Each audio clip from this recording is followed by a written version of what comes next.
Welcome back, everybody, to Let's Talk Toku. I'm your host, Squall Charlson, and today we have a very unique, interesting, and even independent Toku topic for you today. I'm joined with the Immortal Red Fox's creator, Matt.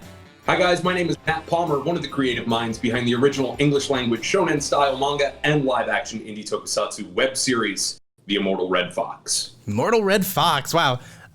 If you guys don't know what the Immortal Red Fox is, could you tell us a little bit about what the show you're creating is, what you're putting out? So the Immortal Red Fox started back in 2017 when my business partner and I got together and wanted to do an independent comic book release. And at the time, I was slowly introducing her into the world of tokusatsu. And we thought that it would be a great thing to bridge the gap between the comic book world and the tokusatsu world by having a character exist in both.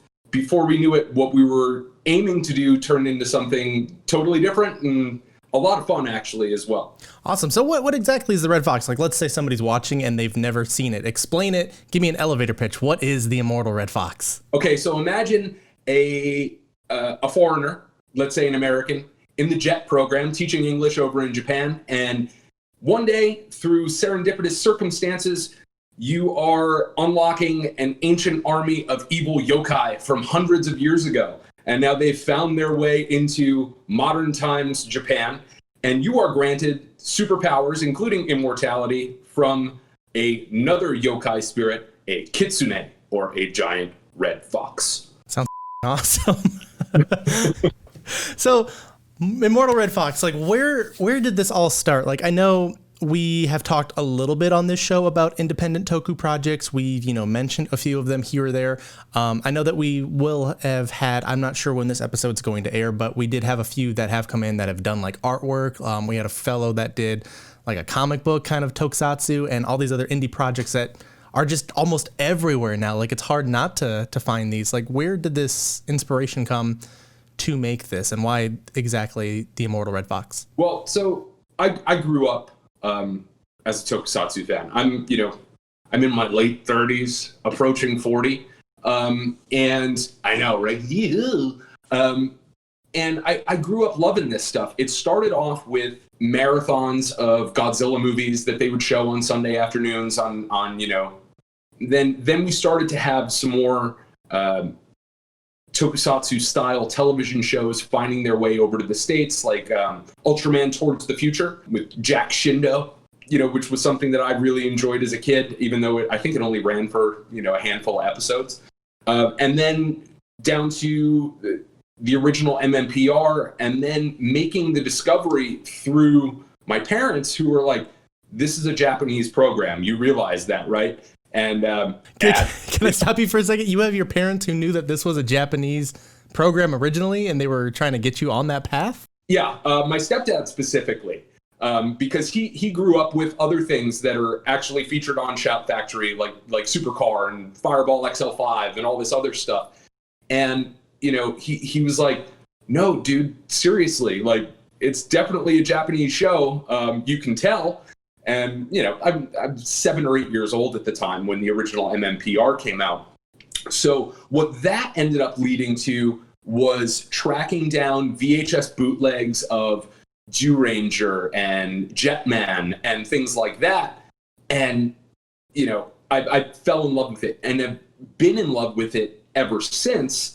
As time went on, I fell out of it for a little while and found myself just spiraling right back into it, 6 or 7 years ago now at this point. And I was introducing my business partner and closest friend, Archer, into the world of Super Sentai. That's kind of where we started to figure out what kind of comic and what kind of property we wanted to make. And then from there, we were like, we should make a live action trailer. That's a whole other thing, because the trailer was, though a valiant effort, pretty terrible. We worked really hard on it. It took a lot of time. And then, not because of the book, but because of the way the trailer itself looked, it didn't really come across the way I wanted it to. And at that point, I was like, okay, what can we do to make it better? So we booked a trip to Japan. went and met up with a friend or two out there who had some very helpful pointers, who's worked on tokusatsu style property before in the independent scene. The pointers that were given to us about improving the suit quality and filming style and things like that, I think, in my opinion, helped push our product with our current videos and stuff like that forward.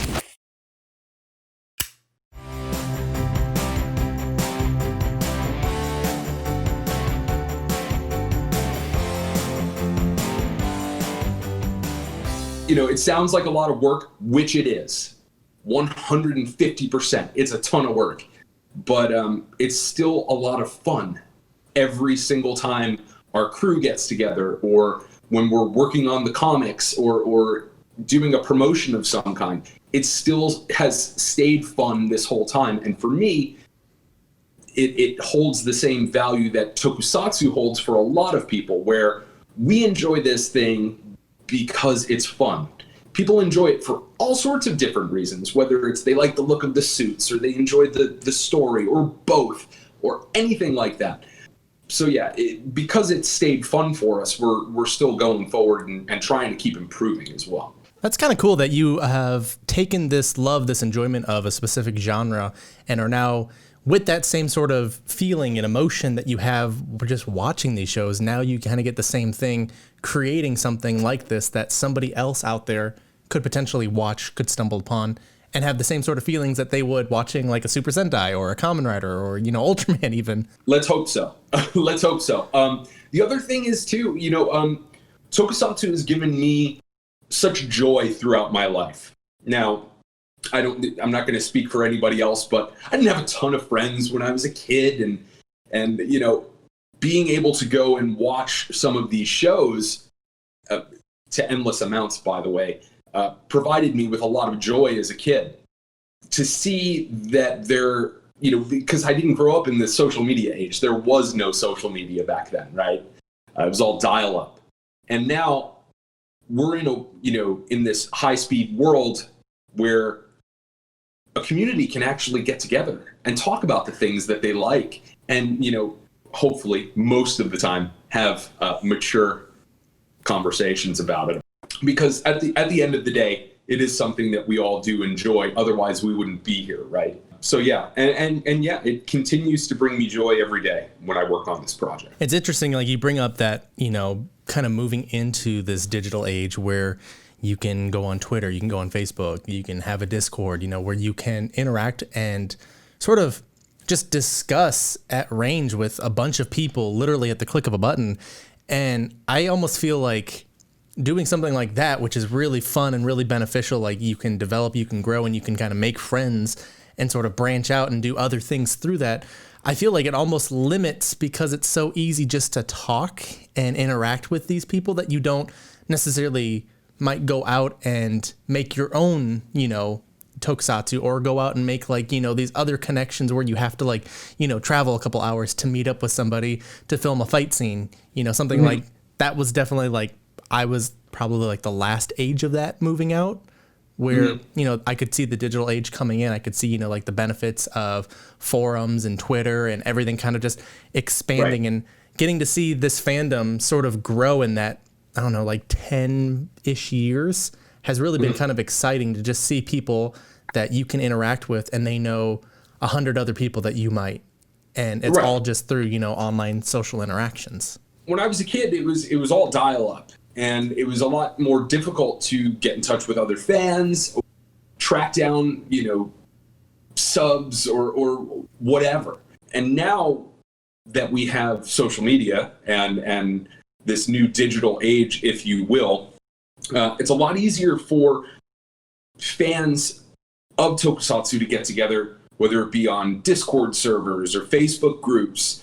And there's a lot of good knowledge sharing and information going around, especially for those who are out there to go and create, and out there to go and be content contributors, if you will, right? So if you wanted to make your own independent tokusatsu, the internet is going to be your biggest toolbox, right? Whether it be from foam crafting and different people in the cosplay community who can help you out, the artwork phase, the finding the necessary camera equipment, even sending a handful of emails to ask questions that you have no idea how to answer, but you think you might know someone who might. That's what helped me the most. I found a handful of people that were doing things the way I wanted to try and do them, whether it be the filmmaking aspect or whether it be,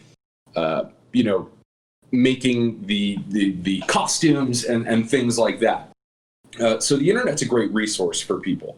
And as far as now, with everything that we have going on, as far as tokusatsu goes, it's a great time to be a fan, especially now with people like Team Rider helping to bring some Kamen Rider toys over to the States, with what Shout Factory and TokuSHOUTsu are doing by bringing us actual licensed, high-quality, subtitled versions of some of our favorite shows, and some shows that people have never seen before.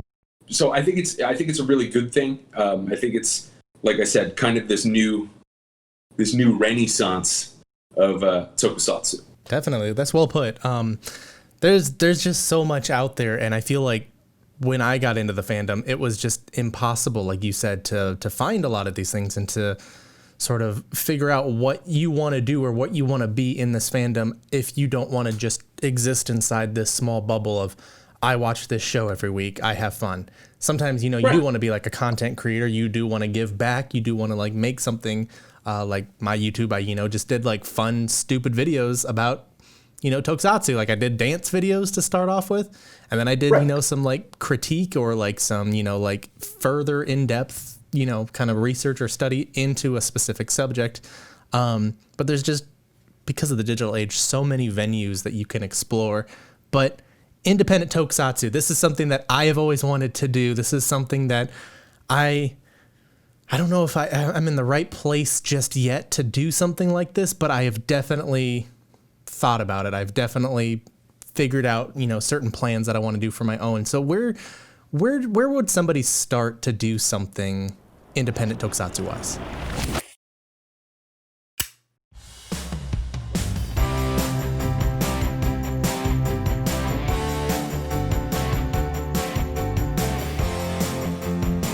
Let me preface this by saying I'm not an expert at anything, let alone, tokusatsu, independent tokusatsu, making comics, whatever. All I know is my way works for me.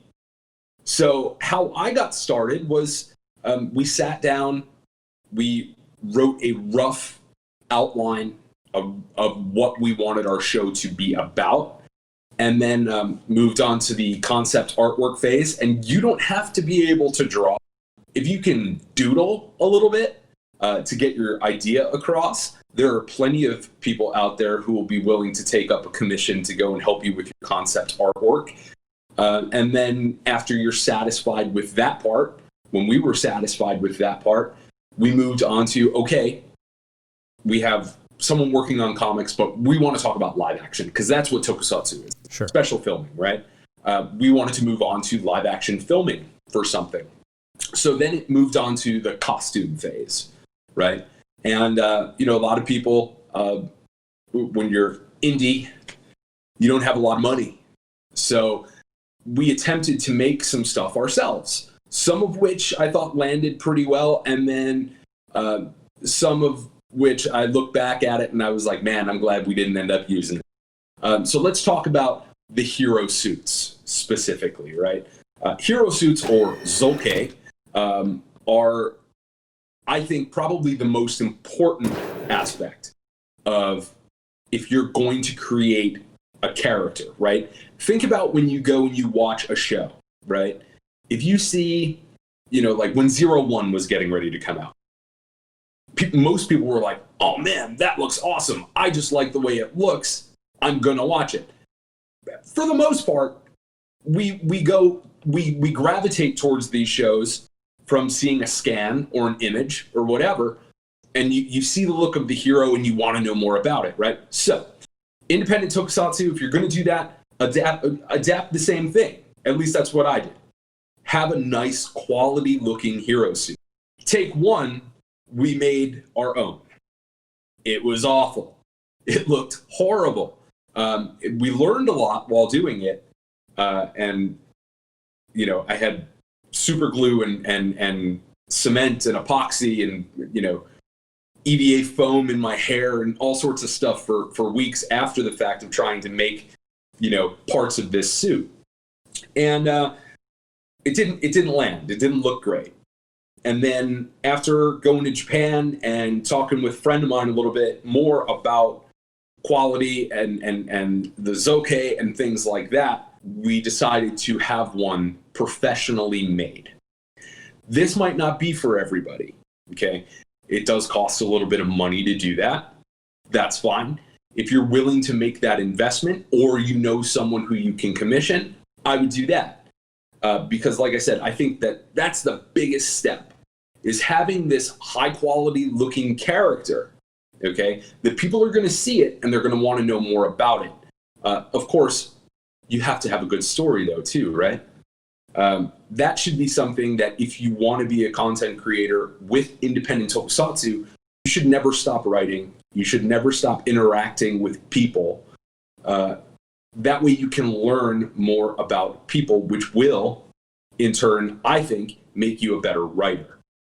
Okay? So, concept art, overarching story, themes, etc. are included in that. A high-quality suit or Zoke, and then continuing to practice and work on your craft. Just because you get a suit, or just because you have some quality artwork or whatever, you're not done yet. The hard work hasn't even begun. Next, when we talk about getting out of the house and interacting with people, how it's going to make you a better writer. But it's also going to help you improve your social relationships with people so you can recruit people for your crew.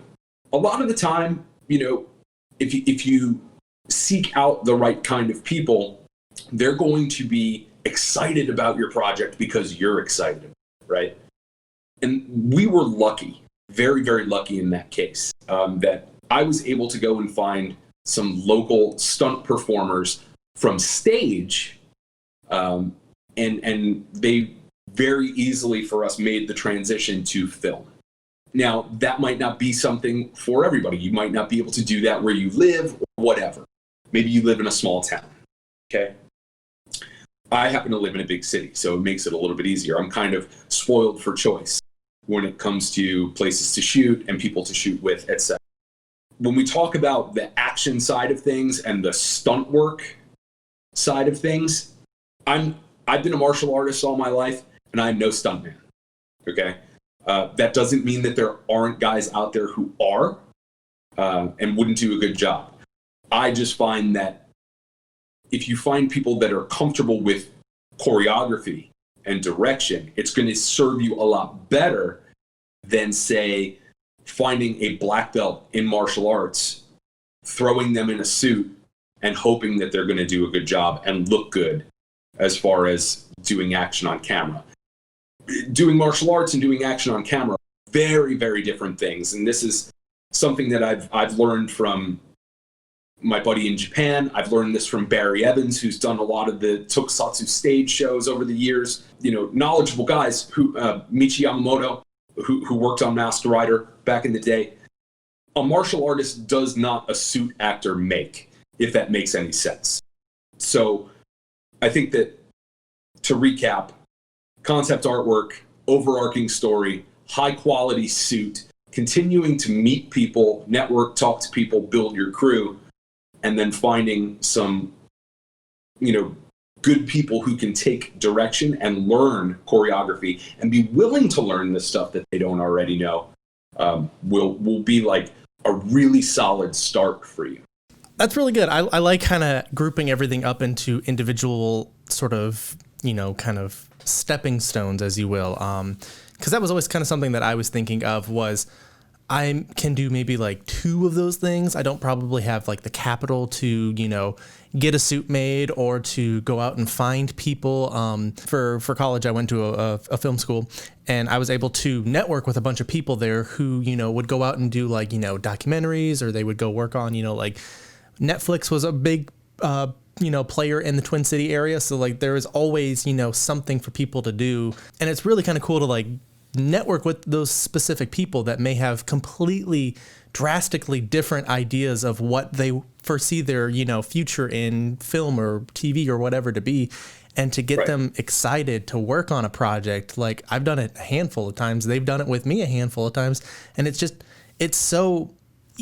easier than I think a lot of people will probably make it out to be, that you can go out there, introduce yourself to somebody. And if you have a fun project, easily somebody you offer them, like, hey, come work for me. Here's your day rate. They'll show up. Most times they'll show up, but if you have someone that you can really kind of ensnare in this idea or this concept of what you want to make, and they kind of get hooked on that idea, it's kind of like a drug. Like they want to work on this more. They want to see it done. They want to, when are we going to start this? Let's go. And yep, they want to make it better too. Yeah.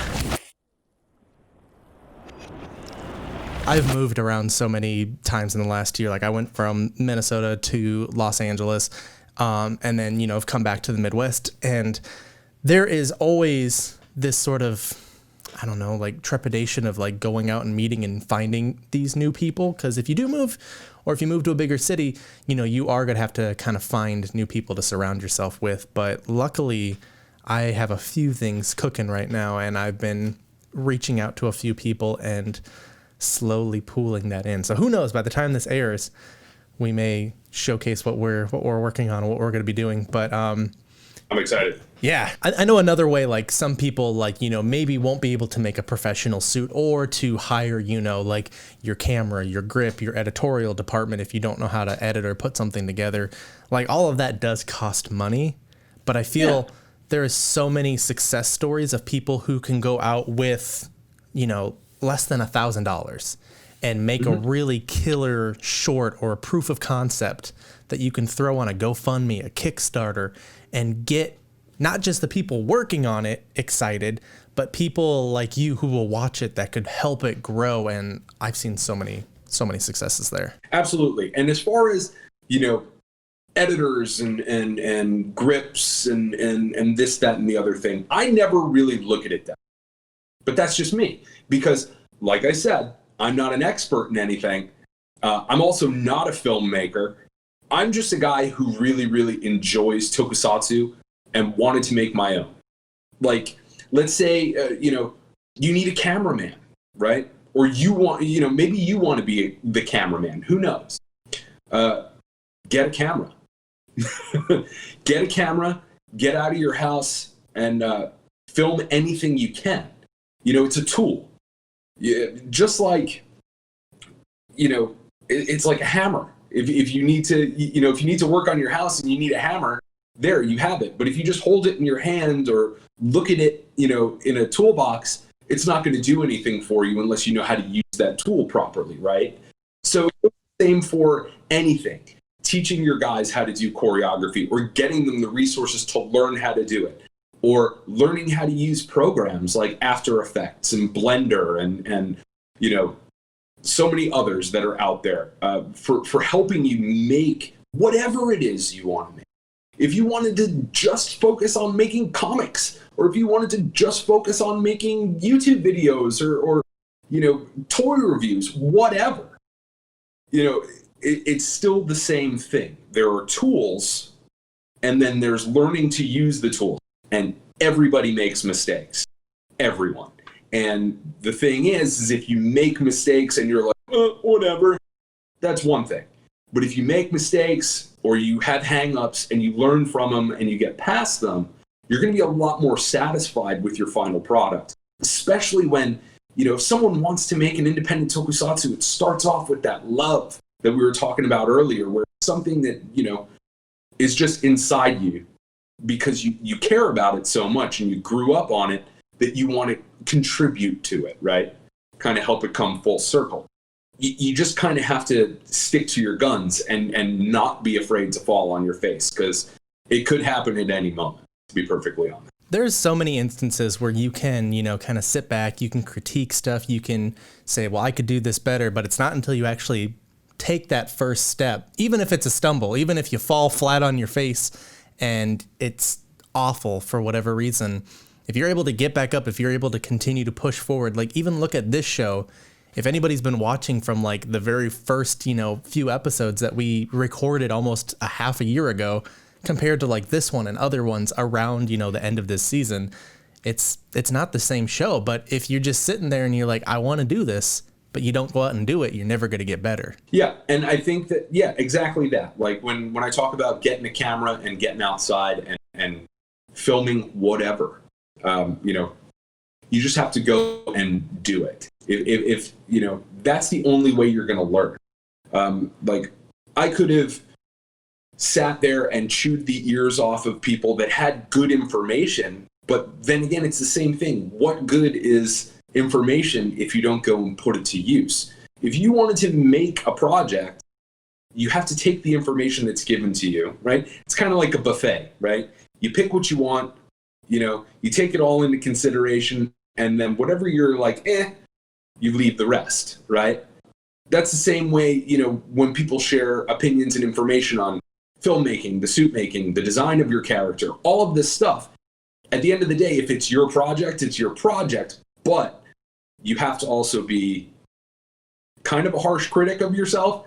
I'm the same way, but at the same time, it doesn't stop me. It just makes me want to do better, make a better episode, or have another season where we do more things, push outside of the comfort zone. You know what I mean? As long as if you want to be involved in independent tokusatsu at all, you have to do it. Plain and simple. I'm trying not to sound like Shia LaBeouf. Do it. Do it! I don't know if most of our viewers are old enough to even remember that meme. Yeah, probably not. Like I said. When I was graduating, my business card actually had him on that, and it said, hire me, just do it. And it killed. I'm going to be honest, it killed. But after like a couple of months, it was like, what is, I don't get this. Yeah. But honestly, like in your pocket, most of us probably have a cell phone that has video capabilities. If you really just want to kind of do like a little test, like I had a friend one time who wanted to get into filmmaking and started pursuing that. And he said, where do I start? And I say, take that phone out of your pocket. Go look at your favorite episode of Sentai, Ultraman, whatever, and just look at what they are doing. If you can, just draw the what you see on the scene every time it cuts to a different character. Is it a medium shot? Is it a close-up? What's going on? And really kind of start dissecting that and go out and try to film it yourself. Try to see what they had to maybe accomplish to do. Because like when I was in school, I had so many classes where they were teaching us like principal theories. They were teaching us, well, this is the camera, the XLR goes in here. And it's like, all right, cool. But how do I actually use this thing? And it wasn't until like 2 years into school that we went out as a class. We got paired into groups, and our teacher said, all right, go put 2 people in your group on a bench and have them conversate with another and film, a medium shot of each of them, kind of crossing in front, and then do a master shot. And so while we were setting up our first shot, he came over and he looked in the viewfinder of, what we were recording, and he just, and he picked up the camera and just walked away with it. And we were all like, what? He walked 10 feet away, put the camera back down on the tripod, set it up, and all he simply did was zoom in the lens. And that created an immediate depth of focus that our character was in shot and in focus, but everything behind them was now fuzzy and out of focus. And without saying a word, he taught me how to do that. And it's right. Oh man, there's so much out there to learn, but we should probably move on.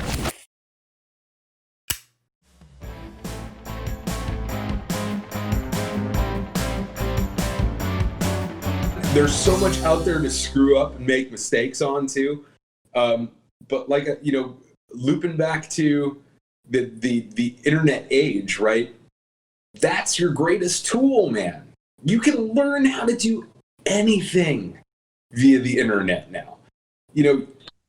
Way back when, when it was hunting down VHS tapes of tokusatsu shows, in the Barry Evans, August Ragone days, they made videos on VHS tapes, or it may have even been like Betamax or something like that. And,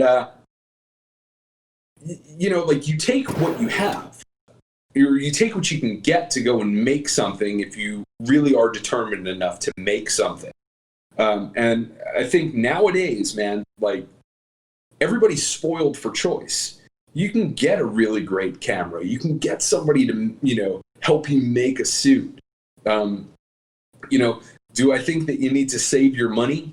And, you know, so you can get the certain tools that you need to get off the ground and get rolling and have people take a look at it and be like, okay, this could be something. Yes, absolutely. And I'm not knocking crowdfunding. I think crowdfunding is a great thing. I haven't done it. I haven't broken into that yet. I don't know. I don't know if there's that much of a demand for Red Fox in the crowdfunding world just yet. But until you put it out there, you won't really know. You won't really be able to be tested. I actually might counter your point of buying and getting all this, you know, material and stuff. I see so many wonderful people who, versus myself, like, I am kind of one of those people that I buy equipment and I will be like, all right, I want to do a YouTube video. Like 5 years ago, I'm going to need a camera. So I bought a DSLR and I was able to do, you know, my videos. I was like, well, maybe if I get a lighting set. So, you know, and over time, I kind of accumulated these items that I knew that I would need to be able to, like, even put together a show like this with all of this stuff. And we only need like maybe 2 more things, you know, to kind of bring it all together. But I see so many people who, on the most potato quality of phones, just doing absolute brilliant things. Like, they're just having so much fun and there's so much there that you want to kind of step in and help up that production. But I feel like you have to really kind of learn what you're doing, because you can buy yourself, you know, $5,000 worth of equipment. You can surround yourself with all these people who know what they're doing and how to make something good. But until you know what to do to make that product, you know. Right. It's like a hammer versus a hammer made out of gold. If you can't use the hammer, it doesn't make a difference. Yeah. You think you're going to be a Fix-It Felix Jr., but you're just some dude at Menards. I didn't understand that reference, but that's okay. Fix-It Felix Jr., he's got a golden hammer. He's from Wreck-It Ralph. Oh, yeah. So I know a lot of people watching maybe haven't experienced Immortal Red Fox as of yet, which hopefully after this episode you can go and watch what Matt's done on his YouTube channel, on his Twitter, on his Instagram, everywhere he is. But let's talk about just indie toku in general. Like, what makes this such an appealing, such an interesting kind of, I don't know, like wiki dive in a sense? For me, you know, it started off, we talked about my love for Super Sentai and, you know, various tokusatsu shows and Power Rangers back in the day. And then, you know, it's exactly that. It's a dive. And I discovered a phenomenon in Japan called local heroes. And local heroes are really cool.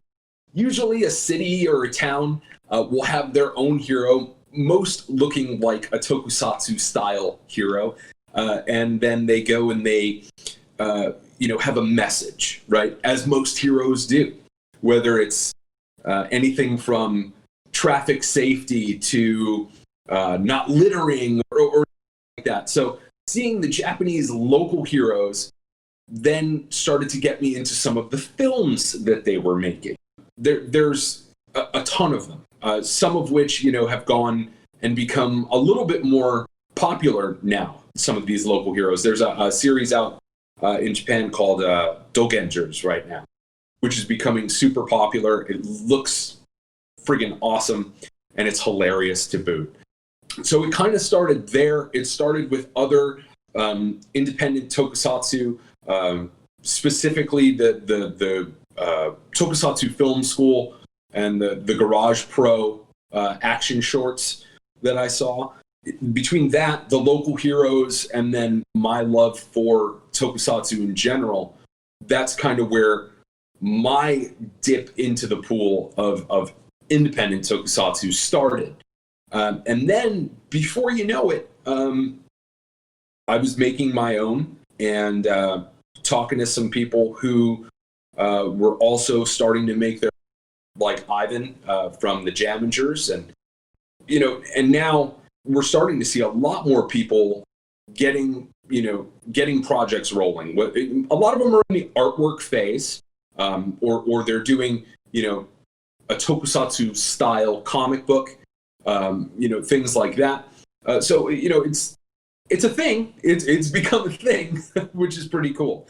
But yeah, that's how it got started for me, like where I first started to discover some of it. I want to know what your favorite independent tokusatsu out there is. Like you mentioned Jamingers, which is a great sort of Sentai Power Rangers homage of sorts to that, but it's like a musical themed team, which is super fun. Immortal Red Fox has like a lot of Kamen Rider themes, a lot of other kind of like, I would even say like Metal Hero themes to an extent. Like there's a lot kind of that singular hero who like just kind of kicks to the beat of their own drum, That's kind of his thing. Yeah. So I'm always curious, and it's hard because like a lot of fun local heroes, like you mentioned, are out there.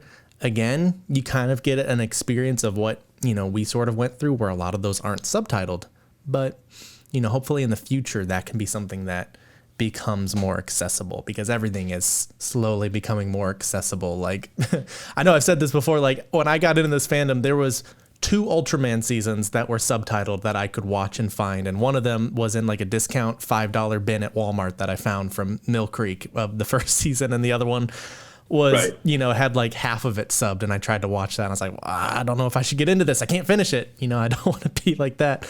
Right. But yeah, is there anything else that you wanted to kind of bring up or talk about in relation to independent tokusatsu project, or just kind of maybe making your own?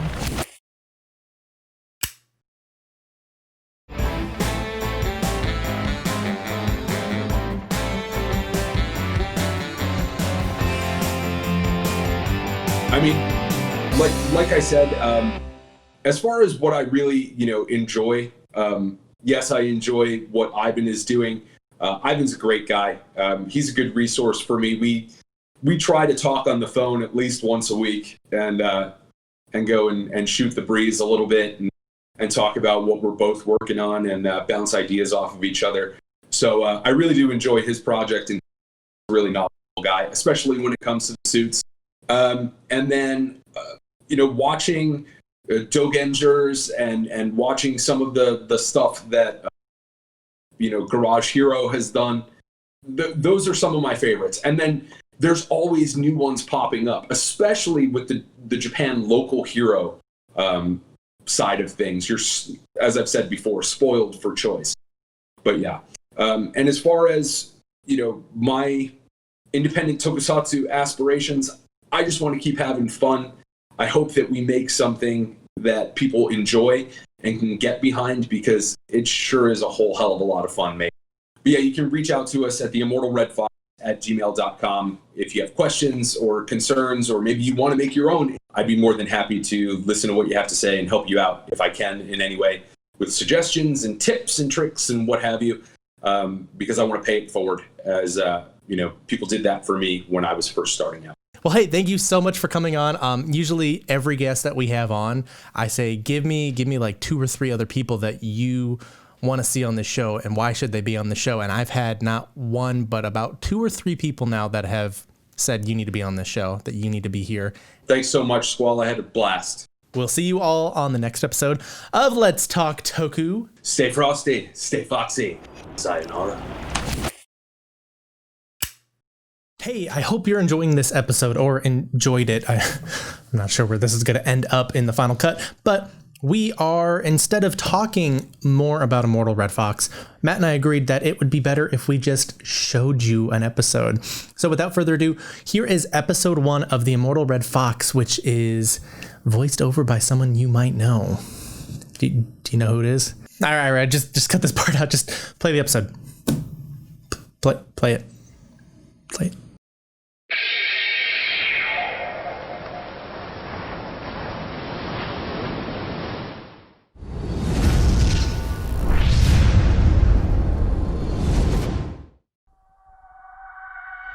Destruction from a massive creature. Widespread panic during that day, Reconstruction plans are underway. costing what is projected to be millions. In other news, mysterious disappearances throughout the last few weeks have the authorities baffled. Humans can be so naive. After the attack by Koro Modako, the humans return to normal life after a few short weeks. Yokai generals have been continuously crossing into our world on a quest for human souls. But our hunt continues, and our only emissary of virtue has pursued...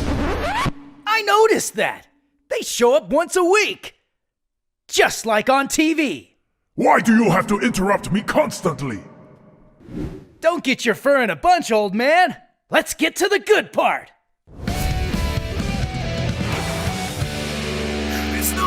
Red Fox!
Yeah, good luck with that.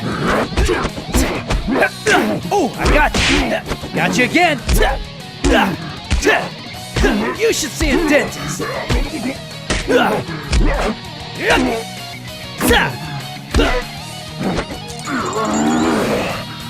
No more games! Time to die! I'm just yanking your chain. That all you've got? Not so funny now, are ya?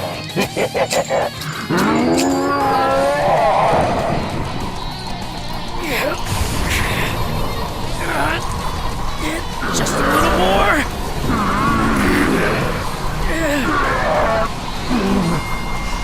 This is impossible! No more tricks! You insist, Snaggletooth? Let's go! Yeah! Burn in hell, Kitsune! You first.